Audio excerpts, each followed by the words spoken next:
आपका स्वागत है। मैं हूं मनोज और कुछ देर पहले हमने दिखाया था कि दरभंगा में पहला कोरोना पॉजिटिव मरीज के आने के बाद हड़कंप मच गया है। हनुमान नगर पीएचसी इस बात की जानकारी देने के बाद कहा कि कभी भी वो मरीज दरभंगा डीएमसीएच आइसोलेशन में आ सकता है। एक बार फिर दरभंगा डीएमसीएच के अधीक्षक हमारे साथ हैं और इस बार जो चुनौती होगी, क्योंकि एक बार खाता खुलने के बाद लगातार मरीजों की संख्या बढ़ेगी। अभी आपको सूचना मिली होगी कि एक मरीज पॉजिटिव आया। हाँ, कोई ऑफिशियल तो नहीं सूचना है, लेकिन आप ही लोगों की तरफ से सूचना मिल रही है कि एक हनुमान नगर प्रखंड में एक पॉजिटिव मरीज निकला है।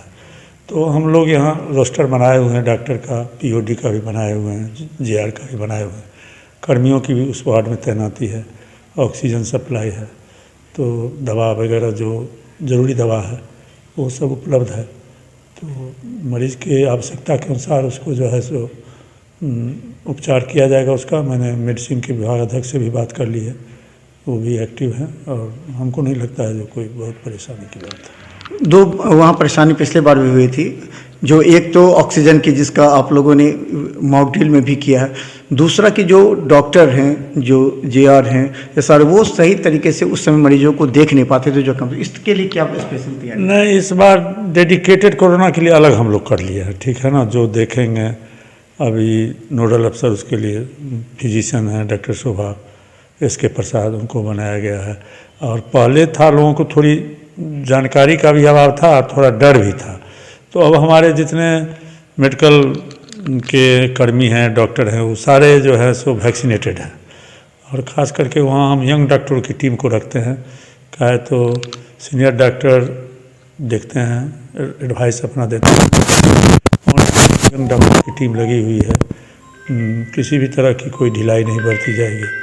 और अस्पताल प्रशासन इस बार जो है काफ़ी पहले के इसको अनुभव लेकर के जो है सो काफ़ी सतर्कता से काम कर रहा है। अगर मान लीजिए ऑक्सीजन की सप्लाई तो हो रही है, लेकिन क्या अलग से भी ऑक्सीजन की व्यवस्था हो जाएगी सिलेंडर की? मान लीजिए अचानक कहीं फेल हो गया, इसके लिए क्या अलग से? पर्याप्त मात्रा में सिलेंडर उपलब्ध है, पर्याप्त मात्रा। स्टेट गवर्नमेंट जो है वो सब जिला को अलग से सिलेंडर का दिया है। अभी मेरे यहाँ नहीं पहुँचा है, तो 4 दिन में वही पहुँच जाएगा। और दवा, उसकी दवा हुआ कि इसके लिए दवा पर प्रचुर मात्रा में उपलब्ध है। तो हम बता दें, आप भी रहिए तैयार, क्योंकि दरभंगा डीएमसीएच इस बार पहले से ज़्यादा सतर्क। और अधीक्षक डॉक्टर हरिशंकर मिश्रा ने पूरे डीएमसीएच आइसोलेशन का निरीक्षण किया है। तमाम जो एचओडी हैं उनसे वार्ता की है, जो डॉक्टर्स हैं उनसे भी बात की है। अब पूरी तरह आइसोलेशन एक बार फिर मरीजों के लिए पूरी तरह तैयार है, क्योंकि पिछली बार की जो परेशानी थी उसे दूर करने का इस बार भरसक प्रयास किया गया है, ताकि कोई भी मरीज यहाँ से परेशान होकर वापस ना जाए। देखते रहिए बिहार मिथिला न्यूज़, हम दिखाएंगे हर अपडेट। धन्यवाद। वो मरीज पाया गया है, लेकिन उसका ऑक्सीजन सैचुरेशन शायद संतोषजनक लेवल पर था और उसे किसी अस्पताल में नहीं भर्ती कराया गया। मेरे यहाँ वो मरीज़ नहीं पहुँचा है। हम लोग कोरोना के तैयारी में इस बार शुरू से ही लगे हुए हैं। कहे तो दूसरे फेज़ में हम लोगों को शुरू के दौर में कुछ परेशानियां हुई थी, जिसको स्वास्थ्य विभाग, जिलाधिकारी के सहयोग से उन कमियों को पूरा कर लिया गया है।